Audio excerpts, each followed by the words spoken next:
Muy buenas tardes, mis amados hermanos, una vez más para compartir con ustedes la palabra de nuestro amado Dios y Señor.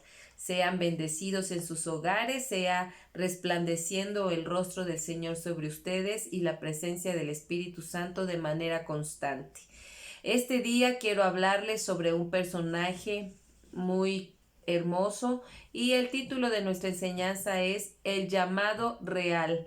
Este personaje del cual yo les voy a hablar se narra su historia o el inicio de su historia en el segundo libro de Samuel en el capítulo 9. Sin embargo, esta historia no empieza ahí, sino antes.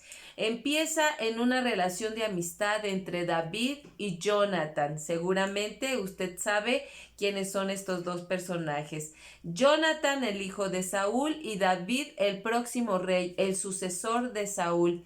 En ellos se inicia una amistad muy fuerte, inicia un lazo de amor muy fuerte, de tal manera que entre ellos se hace un pacto de amor donde Jonathan le pide a David que cuando él esté en el reinado no se olvide de su familia. Y David responde a esa promesa, a ese pacto, haciéndose responsable de que no faltará alimento ni protección a ningún descendiente de los hijos de Jonathan o de los hijos de Saúl, de la familia de quien era en ese momento el rey, ¿verdad? Y entonces en este capítulo 9 nosotros vemos una vez que David ya ha tomado el reinado, que ya está asumiendo su papel como rey. Entonces, cuando él llega de una batalla, manda a preguntar a uno de sus generales si hay algún descendiente de Saúl a quien él pueda hacerle misericordia.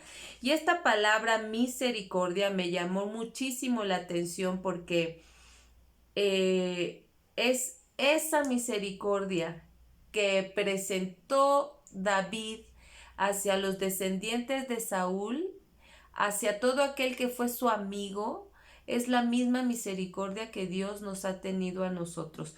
Pero quiero empezarte a leer lo que dice en el segundo libro de Samuel, en el capítulo 9, que empieza de esta manera.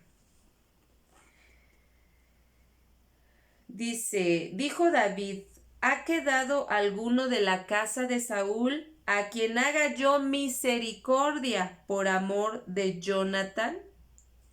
Había un siervo de la casa de Saúl que se llamaba Siba, al cual llamaron para que viniese a David.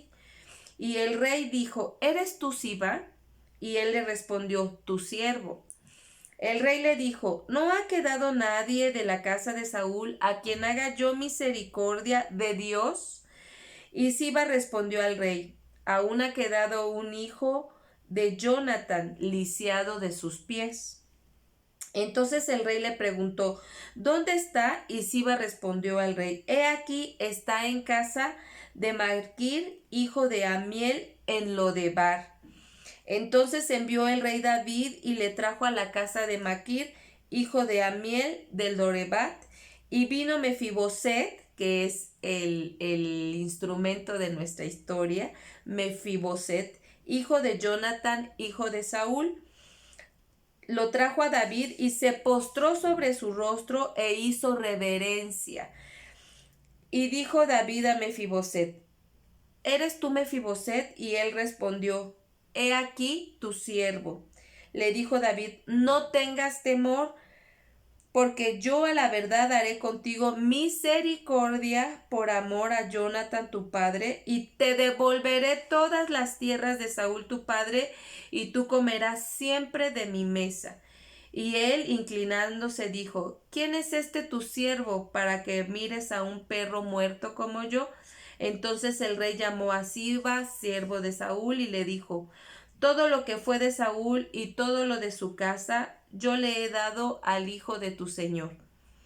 Tú pues labrarás la tierra, tú con tus hijos, tus siervos, y almacenarás los frutos para que el hijo de tu señor tenga para comer.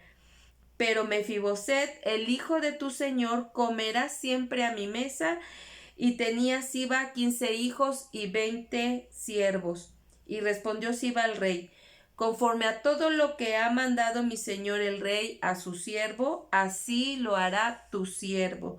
Mefiboset dijo el rey: comerá a mi mesa como uno de los hijos del rey. Tenía Mefiboset un hijo pequeño que se llamaba Micaía, y toda la familia de la casa de Siba eran siervos de Mefiboset. Moraba Mefiboset en Jerusalén porque comía siempre de la mesa del rey y estaba lisiado de ambos pies. Decíamos que a esta enseñanza le pusimos un llamado real. Eso fue lo que tuvo Mefiboset, un llamado real para ocupar el lugar en la mesa del rey por un pacto de amor que se había gestado tiempo atrás entre su padre y David. Un tiempo donde la persecución contra David había sido demasiado dominante por parte de Saúl y los ejércitos de Saúl, pues Saúl quería terminar con la vida de David porque sabía que era su sucesor. Cuando Jonathan vio que en realidad estaba en peligro la vida de David, Jonathan fue quien lo ayudó, dándole parte de su vestidura de guerrero, pero sobre todo cubriéndole las espaldas para que su padre Saúl no lo matara.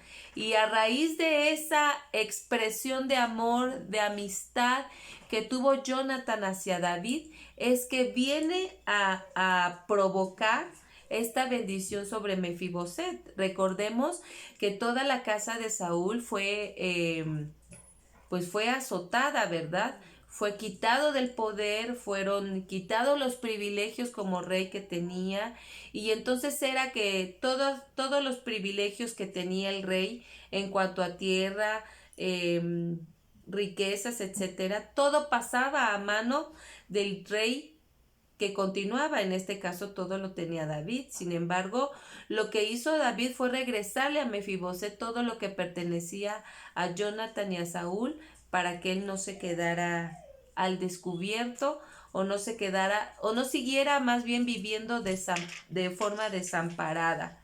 Hasta aquí estamos bien. Pero entonces, Mefiboset, ¿qué quiere decir? ¿Qué quiere decir el nombre de Mefiboset? Mefiboset quiere decir el Señor lucha, o aquel que lucha contra Baal. Quiere decir que Mefiboset luchaba contra todo aquello. Su nombre representaba la lucha contra todo aquello que estaba fuera de lo que agradaba al Dios Todopoderoso de Israel. Pero aparte él vivía en un lugar que se llamaba Lodebar, y ese lugar, o el significado de este nombre, es el silencio, o un lugar de silencio, un lugar donde no hay palabra, un lugar donde no se mencionaba la palabra de Dios. Entonces, Mefiboset no tan solo vivía olvidado y sin las comodidades que debería de tener un hijo del rey, sino que también estaba privado de escuchar la voz de Dios, de conocer cómo se iba moviendo Dios, qué era lo que decretaba, qué era lo que decía, qué era lo que hablaba a través de sus profetas, a través de sus siervos, por el lugar donde él vivía. David lo mandó sacar de ahí, de ese lugar de silencio, para sentarlo a su mesa y compartir con él los manjares de cada día. Pero ¿qué quiere decir esto? Recuerden ustedes que David escuchaba la voz de Dios, que David escuchaba a los profetas, pero aparte él traía esa relación personal con Dios que desarrolló desde que él era pastor de las ovejas de su papá.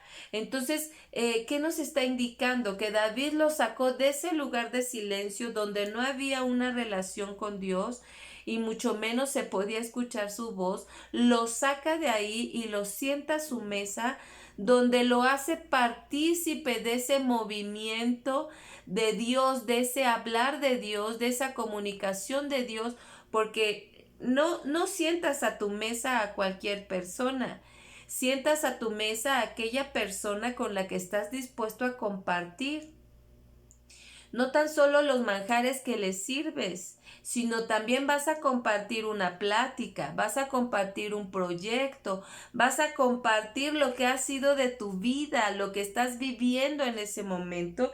Aquel que se sienta a tu mesa es una persona cercana a ti, es una persona que es digna de tu confianza, es una persona que además es partícipe de tu amor, de tu afecto, como lo había sido Jonathan con David, pero lo extendió a su familia, lo extendió a sus descendientes. No quedó solo el amor de la amistad y el amor entre Jonathan y David, sino que fue extendida hasta hacia sus familiares. Entonces, qué importante es que nosotros nos demos cuenta este gesto, este llamado real de David a Mefiboset, todo lo que conllevaba, no era solo de mándalo llamar y devuélvale sus tierras y hay que viva como quiera. No, es un llamado, es una invitación para que compartiera lo que David en ese momento disfrutaba y lo que David en ese momento sabía. Lo colocó en una posición privilegiada, por así decirlo, porque, repito, no sientas a tu mesa a cualquier persona. Hoy en día nosotros no invitamos a comer a cualquier persona, ¿verdad? Entonces nosotros lo podemos ver de esa manera. Así es que el pacto de Jonathan y David, ¿verdad? Pero, y yo quiero aquí mencionarte que estamos en un tiempo donde nosotros debemos recordar, o sería muy importante que recordáramos que entre nosotros y Dios hay un pacto mucho más grande que el que había entre David y Jonathan. Hay un pacto más grande que también es de amor, que también es de amistad, pero que es profundo. Ese pacto es el que hizo Dios nuestro Señor con nosotros al mandar a Jesucristo a morir por nosotros, a entregarse en el madero para salvación de nosotros, como lo dice el libro de Juan en el capítulo 3, versículo 16, que mencionamos constantemente, que de hecho es la base de nosotros como cristianos, porque dice, tanto amó Dios al mundo que mandó a su Hijo, al unigénito, a entregarse a nosotros, a entregarse por nosotros para salvación y perdón de pecados, para que Él fuera el primero, pero nosotros detrás de Él como hijos, ¿verdad? Entonces, qué importante es nosotros esta tarde recordar que nosotros también tenemos un llamado real. Tenemos un llamado real desde ese momento en el que Jesús entregó su vida y derramó su sangre en el madero para salvación nuestra, para perdón de nuestros pecados, pero para la reconciliación entre Dios y nosotros y para poder sentarnos en la mesa del Rey.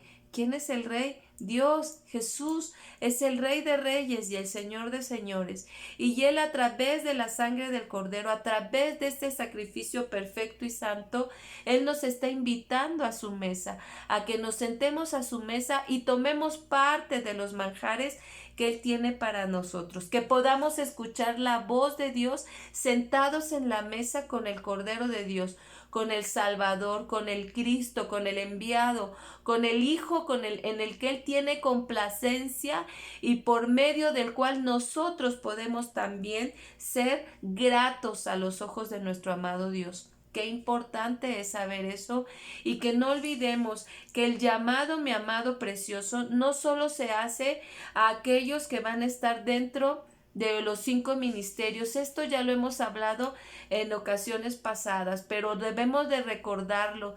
El llamado que Dios hace a nosotros no solo es a ese ministerio quíntuple. El llamado que Dios nos hace a todos es un llamado como hijos, reconociendo el pacto de amor y de amistad que Él ha hecho con nosotros, porque Dios habla en su palabra que nosotros debemos de tener amistad con Él, que debemos ser amigos de Dios y no amigos del mundo, porque en ese punto seríamos enemigos de Dios. Él quiere que nosotros sepamos que hay un pacto de amor, de amistad, como hijos suyos para restituirnos lo que nos ha sido quitado, Pero lo más importante, mi amado, para poder estar sentados en su mesa, perdóname que sea reiterativa, pero esto es muy importante porque no vamos a estar sentados a la mesa de cualquiera. Vamos a estar sentados a la mesa del Rey, a la mesa del Todopoderoso, del Altísimo, del Santo, del Bendito, del que pagó rescate por nosotros, el que dio su vida por nosotros. Entonces, Dios nos manda a llamar a su mesa. Y una de las principales motivos por el que Él nos manda a llamar a su mesa es algo que nos dice en el libro de Isaías, en el capítulo 1, en el versículo 18 que voy a leerte a continuación, ¿verdad? Que dice de esta manera. Se me perdieron las apartados, pero ahorita lo vamos a encontrar rápidamente porque es importante que sepamos por qué Dios nos mandó llamar a su mesa, por qué Él quiso que nos sentáramos, porque todo tiene un motivo, ¿verdad? Todo tiene un propósito divino dentro de los planes de Dios y este propósito dice así, venid luego, dijo Jehová, y estemos a cuentas. Si vuestros pecados fueran como la grana, como la nieve serán emblanquecidos. Si fueran rojos como el carmesí, vendrán a ser como blanca lana. Fíjate que esta palabra viene a Isaías para el pueblo de Israel una vez que Dios les ha mostrado su pecado, una vez que Dios les ha hecho ver sus faltas y les hace un llamado al arrepentimiento, les hace un llamado a abrir nuevamente el puente de diálogo con Dios, a hacer nuevamente la nación santa de Dios en toda la extensión de la palabra. Por eso le viene esta palabra a Isaías para que se la dé al pueblo. O sea, vengan, ya les mostré su pecado, ya les dije que deben de arrepentirse, pero vengan, porque les dice, por muy rojo que sea su pecado, yo lo voy a dejar como blanca lana, como la nieve, les dice. No importa el rojo que éste tenga, el matiz en la gama de los rojos que pueda ser el más alto, les está diciendo, no importa, pero vengan, o sea, siéntense conmigo, vamos a platicar, vamos a ver qué es lo que cada uno, y en ese momento se está refiriendo a la nación santa de Israel, pero en este momento nos recuerda, a ver, ven, siéntate conmigo. ¿Cuál es tu problemática? ¿Cuál es tu situación? ¿Cuál ha sido tu falta desde la más pequeña hasta la más grande? Porque solo yo, el gran yo soy, la voy a dejar blanca como la lana o blanca como la nieve. Entonces, Dios nos manda a llamar a su mesa, mis amados, para ponernos a cuentas, para poder estar blancos delante de Él, para poder estar desmanchados delante de Él, para poder tener las vestiduras adecuadas delante de Él, para disfrutar de su alimento, para disfrutar de la palabra de Dios, que debe de ser el primer alimento que nosotros busquemos. Pero también Dios sabe, Él nos hizo, que somos espíritu y tenemos un cuerpo. Entonces, Él quiere que estemos a su mesa para disfrutar del alimento espiritual, pero para también ver el alimento físico que necesitamos, porque le dice a Mefiboset, te vas a sentar a mi mesa y aunque tú tienes tus tierras, aunque tú tienes lo que te he regresado, que te pertenece a ti, y trabajadores para labrar tu tierra, que te dé fruto y tú entonces puedas tener alimento, pues también quiero que te sientes a mi mesa del alimento que yo te voy a dar, del alimento que yo he preparado para ti. Y Dios ha preparado alimento físico y alimento espiritual, por supuesto, para cada uno de nosotros. Pero necesitamos ir a su presencia, estar sentados a su mesa, sin ninguna pose, sin ninguna máscara, sin ninguna reserva, y poder decirle en lo que andamos mal, porque Mefiboset estaba lisiado de sus pies.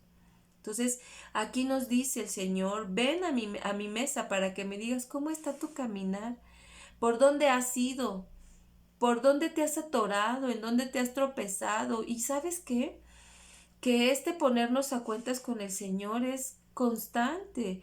No es suficiente una vez, dos o tres o cuatro o 5,000 o 20. No, no son suficientes. El ponernos a cuentas con el Señor debe de ser una práctica diaria, una práctica constante, una práctica así como la cena, así como la comida, así como el desayuno, una práctica constante para enderezar nuestros pies, nuestros pasos, para enderezar nuestro caminar conforme a lo que Dios tiene dispuesto para nosotros. Dios lo dice en este capítulo 9 que acabamos de leer, o David se lo dice a Mefiboset, pero nosotros vamos a verlo como que Dios es el que nos está mandando llamar y le dice en el capítulo 9, en el versículo 10, le dice en el apartado, en el apartado de este versículo, lo voy a leer completo y dice, tú pues, le está hablando al siervo, le está hablando a este hombre, ahorita te digo tu nombre, bueno, al siervo de Mefiboset, le está diciendo, labrarás la tierra tú con tus hijos y tus siervos y almacenarás los frutos para que el hijo de tu siervo tenga pan para comer. Pero Mefiboset, o sea, le dice, hijo de tu señor comerá siempre a mi mesa.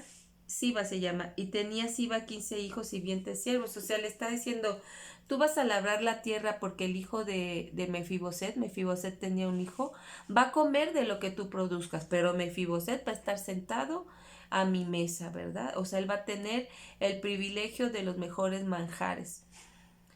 Fíjate que yo aquí veo un punto importante porque Mefiboset era el padre, o sea, está diciendo a la autoridad de tu casa, ¿no? Al líder de tu casa, a la cabeza de tu casa, yo la quiero tener sentada a mi mesa. Yo la quiero tener sentada y compartir con él los frutos. Este es un llamado para los papás, para que se acerquen a Dios, para que no le dejen todo el cargo a los hijos, tengan la edad que tengan. A veces es triste ver a los hijos que se acercan más que los padres a la mesa del Señor. Es un llamado también a los pastores para que nos acerquemos más a la mesa del Señor y comamos de sus manjares. No tan solo las ovejitas, ¿verdad? No tan solo de estarle diciendo a las ovejas, ora, alaba, lee la palabra, toma tus momentos de intimidad con el Señor, escucha las enseñanzas. No tan solo es a ellos, también es un llamado a nosotros, que el Señor nos dice, te quiero cerca, te quiero junto a mí para que comas mis manjares, para que comas desde mi mesa y nos pongamos a cuentas. También es un llamado real para todos. Y aquí me recuerdo a ese capítulo del libro de Mateo, donde el Señor les dice que el reino de los cielos es como aquel hombre que hace un banquete de bodas, ¿verdad? Que hace un banquete de bodas y invita a las personas, pero las personas ignoran la invitación y muchos de ellos hasta van en contra de los heraldos o de los que avisaron para la fiesta de bodas y los lastiman. Sin embargo, eh, todos yo pienso que en este tiempo todos queremos participar de las bodas de Cordero. Y la gran mayoría de los que están en Cristo queremos ser como esas vírgenes prudentes que pudieron entrar a la fiesta de bodas y estar preparadas y estar listas para entrar a ese banquete. Una de las cosas es entender que hemos sido llamados a su hemos sido llamados a su presencia, a sus plantas, para ponernos a cuentas, para limpiar nuestras vestiduras, para limpiar nuestros pies, para llenar nuestra lámpara, para tener palabra para darles a nuestros hijos, a nuestras ovejas, a nuestros trabajadores, según la posición que cada uno tenga. Y quise tocar este tema o meterme en este tema de la parábola de las bodas, de las fiestas de bodas que les habla el Señor Jesús, porque ahí hay un hecho bien importante, que se ha visto de diferentes puntos, pero dice En el versículo 11 del capítulo 22 de Mateo dice así: y entró el rey a ver a los convidados y vio allí a un hombre que no estaba vestido de boda. Y le dijo: amigo, ¿cómo entraste aquí sin estar vestido de boda? Mas él enmudeció. Entonces el rey dijo a los que servían: átenle de pies y de manos y échenlo en las tinieblas de afuera. Ahí será el lloro y el crujir de dientes. Y nosotros pudiéramos pensar, o yo lo pensé así: ¿por qué lo sacaron? Si los demás no querían entrar y él entró. Pero yo quiero recordarte este punto que también ya hemos hablado. Cuando se hacía un banquete de bodas en el tiempo de los reyes, las invitaciones eran apresuradas. O sea, no te invitaban con un mes de anticipación, sino que te llamaban en el momento, quizá 2 días antes o 1 o 3. Y precisamente por la premura, el rey tenía que darles o les brindaba las vestiduras a cada invitado para que cuando estuvieran en las fiestas tuvieran la vestidura que se requería en ese momento. Entonces, este hombre entra al banquete de bodas y está sentado, tiene un lugar, está a la mesa. Sin embargo, lo sacan, lo expulsan de la fiesta, de la cena. ¿Por qué? Porque no tenía las vestiduras que el Señor o el Rey o Dios nos ha pedido. No tenía las vestiduras, pero fíjate, ya había entrado, ya le habían asignado un lugar. ¿Por qué sucede esto? ¿Por qué se da esto? ¿Sabes?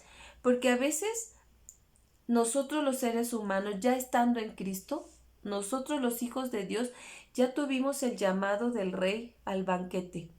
Ya pudimos entrar. Nos pudimos poner a cuentas con el Señor para mostrarle para mostrarle nuestras faltas y que Él nos dijera que es por la sangre del Cordero que nos debemos de limpiar. Entonces nos asignó un lugar a la mesa y estamos ahí sentados, pero no traemos la vestidura adecuada. ¿Por qué? Porque no seguimos las instrucciones que Dios nos dio, porque no recibimos la vestidura que Dios nos dio. ¿Cuál es esa vestidura que Dios nos da? Mira, cuando nos ponemos a cuentas con el Señor te dice lo que tienes que hacer para quitar el pecado, para cambiar tu situación, para quitarte las costumbres, porque a lo mejor muchos de nosotros no tenemos pecado, pero tenemos costumbres que no son gratas delante de Dios y que por lo tanto no muestran las vestiduras que Dios quiere que tengamos. Espero ser muy clara en este punto. Hay costumbres que nos impiden crecer y caminar en nuestra vida espiritual y por tanto tener la vestidura correcta. Hay costumbres. Y son desde las más pequeñas hasta las más grandes. No quiere decir que tengamos pecado. Gracias a Dios muchos ya no cometemos pecados o seguimos cometiendo, pero en este punto de lo que yo quiero decirte, ¿qué costumbres tienes tú que han menguado tu crecimiento espiritual? ¿Qué costumbres tenemos nosotros que nos han impedido tener completas las vestiduras que Dios quiere? Una mala costumbre, mi amado, es hablar groserías. Una mala costumbre es no ser precavido. Una mala costumbre es llegar tarde. No es un pecado, pero es una mala costumbre que da de ti una imagen negativa o de mí una imagen negativa. Otra mala costumbre, pedir prestado lo que sea, dinero, artículos, lo que sea, y no regresarlo o regresarlo tiempo después. Esa es una mala costumbre. Otra mala costumbre es darle más tiempo a las redes sociales que a la presencia de Dios y ¡pum!, ¿verdad? ¿A quién nos cayó esa pedrada que es directa, ¿verdad? Hay costumbres que impiden que detienen nuestro crecimiento espiritual. Por tanto, no tenemos la vestidura completa. Otra costumbre, ser gritón. Otra costumbre, ser malgeniudo. Otra costumbre, mi hermano precioso, que nos hace detener en el camino espiritual. Prometer cosas y no cumplirlas. Y son costumbres sencillitas, ¿verdad? Pero que si nosotros nos damos cuenta y nos revisamos profundamente y con honestidad, quizá muchas de las cosas que te han detenido o nos han detenido son pequeñas costumbres que han sido tan arraigadas, pero que nos están causando un mal y que no nos dejan avanzar en el llamado que Dios nos ha hecho, en el llamado real que cada uno de nosotros tenemos, porque somos reyes y somos sacerdotes. Dios nos ha hablado a eso. Es importante que nosotros podamos entender que en la simplicidad de las cosas podemos perder lo que Dios nos ha dado y lo que Dios quiere de nosotros. Este hombre que fue sacado, él quería estar en el banquete. Él en verdad tenía deseos de estar en el banquete, de ser partícipe, de probar lo que había en la mesa, de escuchar la bienvenida del rey, de conocer los planes que él tenía, de convivir con todos los que estaban ahí. Él en verdad lo quería, pero no se puso la vestidura. No se puso la vestidura adecuada. Seguramente iba limpio, seguramente iba perfumado, seguramente iba bien presentado, pero no llevaba la vestidura que Dios o que el rey le había pedido. Mira, habemos muchos en el cuerpo de Cristo que estamos bien vestidos, que estamos perfumados, que procuramos entregarnos a Dios, cambiar las cosas, que vamos, ya no pecamos, los pecados de muerte de donde Dios nos sacó, ya no los llevamos a cabo, quizá, y si seguramente es así. Hay cosas que siguen siendo renovadas, cambiadas, transformadas en nosotros, pero seguramente no estamos bien vestidos, no tenemos la vestidura que Dios nos dio, no hay la entrega y la pasión que Dios ha pedido de nosotros, no hay la dedicación, como lo hablábamos en enseñanzas pasadas. Dios no nos va a dar una tarea más grande si no hemos cumplido la primera que nos ha dado. Y la primera es que nosotros siempre revisemos nuestras vestiduras y sean unas vestiduras adecuadas, no conforme a nosotros, sino conforme a lo que Dios nos ha dado. ¿Cuál vestidura te dio? ¿Qué vestidura te mostró a ti? ¿En dónde te colocó? ¿En qué sitio de la mesa te colocó? O más claro, ¿en qué parte del cuerpo te colocó? ¿Qué tarea te ha dado? Y que por no romper las costumbres que tú tienes, dejar las costumbres que tú tienes, pues no has avanzado. Hay personas que siguen acostumbrando a echarse su cigarrito después de comer.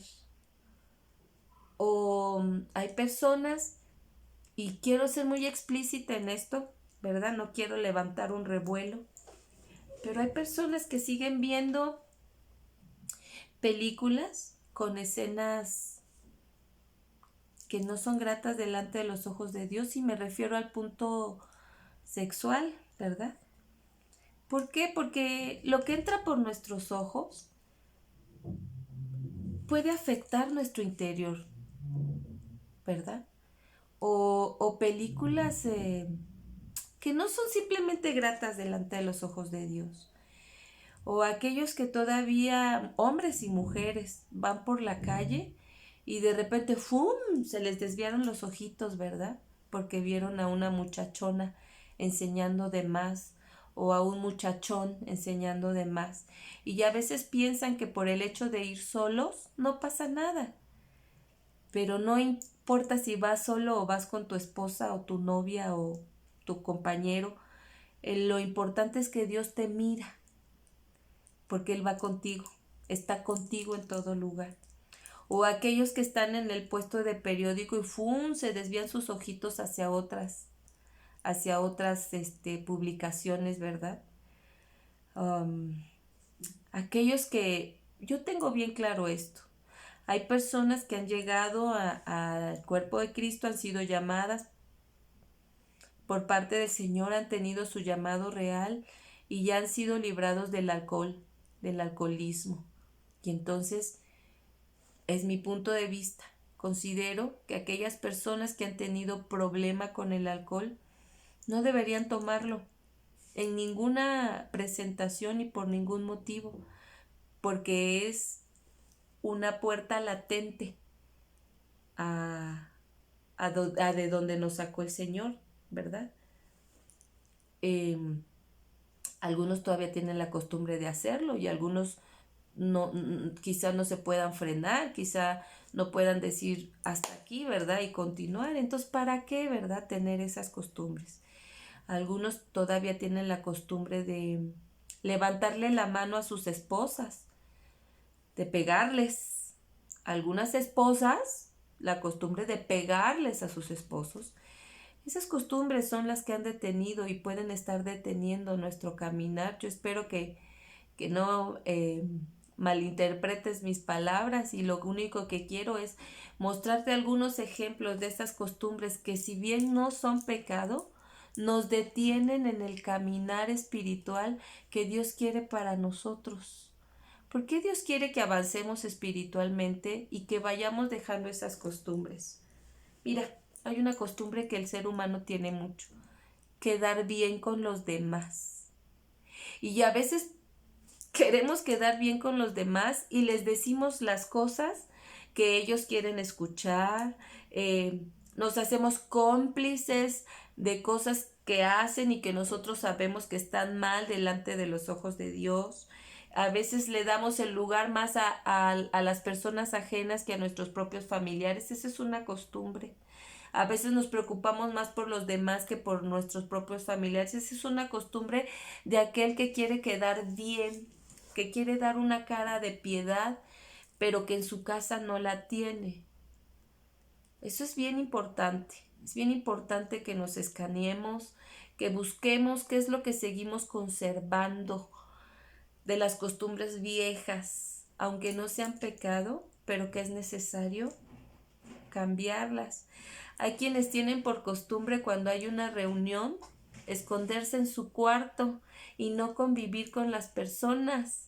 Eso también es una mala costumbre. O hay quienes tienen por costumbre no invitar a nadie a su casa porque es mejor solo que mal acompañado. Eso en nosotros ya no cabe, porque lo que Dios quiere es que nosotros seamos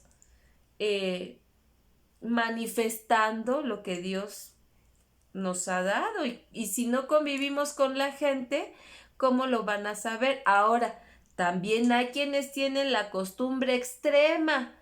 Todo el tiempo quieren tener gente en su casa, todo el tiempo. Y todo el tiempo quieren estar desayunando, comiendo, cenando. Es más, casi van al baño con las personas. Eso tampoco, porque es una costumbre extrema que puede estar frenando el crecimiento espiritual personal, pero el familiar, ¿verdad? Todos necesitamos convivir con las personas, pero también tener un espacio para convivir solo con nuestra familia. Es decir, Dios nos muestra que debe ser equilibrada nuestra vida, y como lo dice el libro de Eclesiastés, hay un tiempo y ya hay un lugar para todo, ¿verdad? Entonces, yo te invito en esta enseñanza que tú puedas buscar cuáles son las costumbres que te están apartando de Dios. ¿Y sabes por qué digo por qué me enfoqué un poco más en este punto? Porque Mefiboset tenía una costumbre. La costumbre era no investigar por su cuenta, sino escuchar por los demás, o sea, que los demás le dijeran. Y a esto voy a darte el ejemplo. Ya me queda poco tiempo, pero voy a darte el ejemplo. Cuando David es traicionado por su hijo Absalón, y él decide salirse del reino, no porque Absalom no lo sacó, sino que David dijo, no lo voy a enfrentar, mejor me voy. O sea, mejor me voy, ¿no? O sea, y se fue. Mefiboset comía a la mesa del rey, ¿no? Entonces se supone que él tenía que haber estado atento a esa noticia porque comía a la mesa del rey.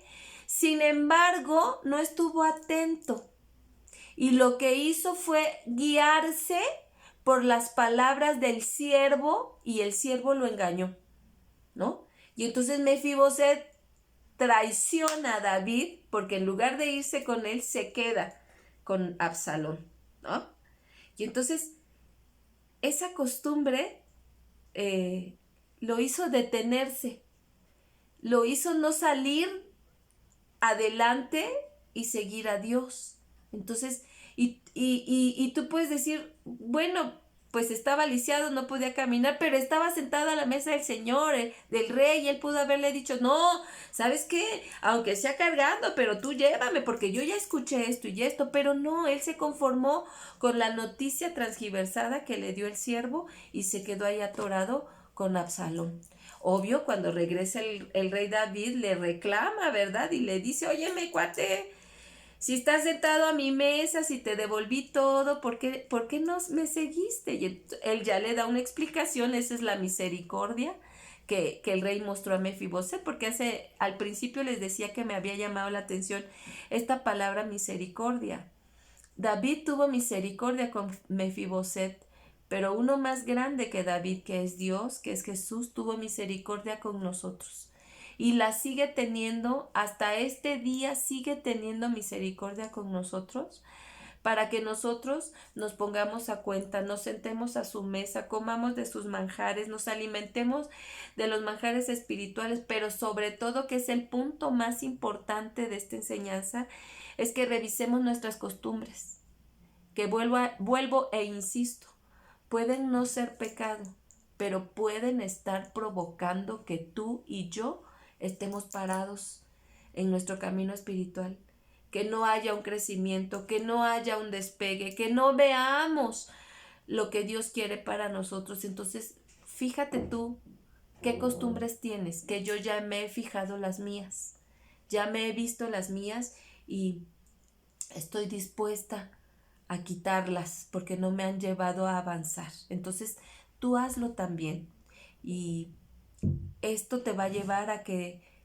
veas cómo Dios va a retribuirte, va a regresarte todo lo que has perdido. Así como se lo quitaron a Mefiboset, pero el rey David se lo regresó, así tú vas a ver que Dios te va a regresar todo lo que te ha sido quitado de manera injusta. Pero rompe con tus costumbres o rompamos con nuestras costumbres y busquemos ese ponernos a cuentas con Dios, ese recordar que el pacto de amor es nuestro llamado real y que no podemos tenerlo en poco y que por ese grandioso hecho de ser llamados de parte de Dios por medio de la sangre del Cordero, vale la pena despojarnos de todas las costumbres que no nos dejan avanzar. ¿Y qué no decir de los pecados que aún seguimos cometiendo? ¿Como cuáles? La ira, la mentira, la murmuración, el chisme, etcétera, etcétera, ¿verdad? Usted mejor que yo sabrá lo que comete y que no es correcto delante de Dios. Y Dios mismo lo sabe, así es que yo le invito en esta tarde, espero que le sea de bendición esta enseñanza y yo le invito a que hoy no se vaya a dormir sin antes hacer un escaneo de su persona y ver cuáles son las costumbres que tenemos que dejar de hacer, no mañana, hoy mismo, para que no nos saquen del banquete de bodas. Amén. Pues Dios le bendiga, mi amado. Sea usted bendecido y estamos viéndonos pronto.